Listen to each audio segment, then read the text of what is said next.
പണക്കാരനായ വലിയൊരു പ്രഭുവിന്റെ ഒരേ ഒരു മകളാണ് മേരി.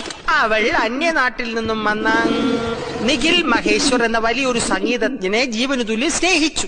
മേരിയുടെ ഈ തന്തയ്ക്ക് ദേഷ്യം പിടിച്ചു. തന്ത ആ ബന്ധം എതിർത്തു. മേരി ആ മഹേശ്വരനെ പിടിവാശിയോടെ കൂടുതൽ സ്നേഹിച്ചു. ഒടുക്കം തന്ത പ്രഭു ഫ്ലാറ്റ്, മകൾ മേരി പ്രഭു സക്സസ്. പ്രഭു വിവാഹത്തിന് സമ്മതിച്ചു. എന്നാ സംഭവിച്ചത് എന്നതാ, കല്യാണത്തിന് അച്ഛനമ്മമാരുടെ സമ്മതം വാങ്ങാൻ സ്വന്തം നാട്ടിൽ പോയ നിഖിൽ മഹേശ്വർ പാട്ടുകൂത്തുമായിട്ട് അവിടെ തന്നെ കൂടി. അങ്ങേര് തിരിച്ചു വന്നില്ല. പടി പിടിച്ച മേരി മഹേശ്വരനെ കാത്തിരുന്ന് നരച്ചു.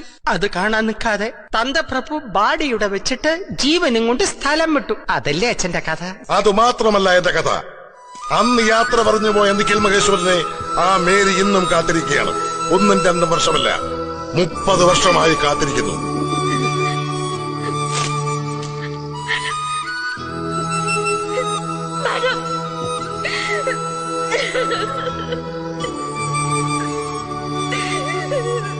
Ha ha ha.